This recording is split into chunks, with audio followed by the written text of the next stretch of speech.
এতদিন যাবত আপনি নকল কফি মানুষকে খাওয়াই দিচ্ছেন, কোথায় ফেলবেন? আপনার তো ডাস্টবিনই নেই। আপনি রিউজ বোতলে ব্যবহার করছেন। এখানে 50,000 টাকা জরিমানা বিধান আছে, সেখানে আমি আপনাকে 10,000 টাকা জরিমানা করলাম।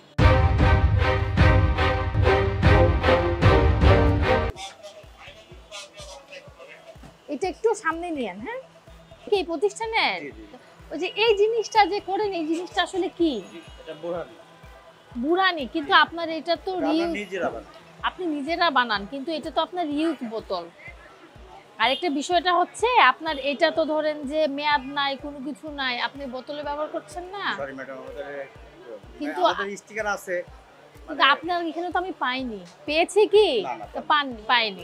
ঠিক আছে, সরি তো বলতেছেন, কিন্তু আপনার এটা পাইনি। আরেকটা হচ্ছে যে আপনি রিউজ বোতলে ব্যবহার করছেন, এগুলো কিন্তু খাবার আলাদা বোতল কিনে এবং সম্পূর্ণভাবে মেয়াদ মূল্য লিখে তারপর। এটা লেভেল কই? মানে আমরা একটা 1 লিটারের বোতল কিনি, তো কিনে এটার মধ্যে ঢেলে তারপরে ইউজ করি। কিন্তু এটা যে আপনার মেয়াদ উত্তীর্ণ না, আপনি কিভাবে এটা করবেন? আপনার ছোট বোতল পাওয়া যায়, আপনার বড় বোতল পাওয়া যায়। আপনার এটা যে আমরা কিনি ম্যাডাম, আপনি কিনেন, সমস্যা নাই। আপনি যেটা খাবারে ব্যবহার করতেছেন সেটা তো, এটা তো সম্পূর্ণ লেভেল যুক্ত একটা খাবার, তা আপনার তো লেভেল নাই। এই যে কিভাবে রেখে দিচ্ছেন? ফেলে দিচ্ছে। কোথায় ফেলবেন? আপনার তো ডাস্টবিনই নেই। ডাস্টবিন আছে, এই যে দেখেন কি অবস্থা। নকল কফি না, এই অরিজিনাল। এটা অরিজিনাল না। আমরা অরিজিনাল। আপনি কি এই প্রতিষ্ঠানের? ওইখানে মানে আচ্ছা, এই কাজ করেন।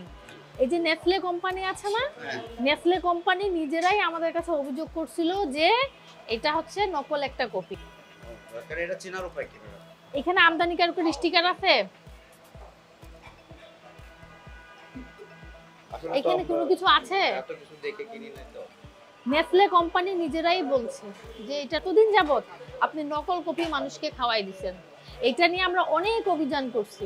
এটা আমরা জানি না। এখন আপনি জানেন না, কিন্তু আপনি তো খাবারে ব্যবহার করে ফেলছেন। এটা নকল। পণ্যের মোড়ক ইত্যাদি ব্যবহার না করা, উৎপাদনের তারিখ, প্যাকেটজাতকরণের তারিখ, মেয়াদ উত্তীর্ণের তারিখ সুস্পষ্টভাবে যদি না থাকে, সেক্ষেত্রে 1 বছর কারাদণ্ড, 50,000 টাকা জরিমানার বিধান। অভিযোগগুলো লিখছি, সেগুলো সব সঠিক কিনা? ঠিক আছে, সব সঠিক আছে তো?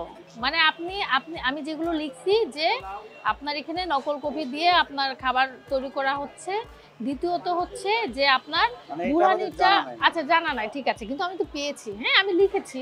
আমি আপনাদের এই বিষয়টা নিয়ে পরে কথা বলবো।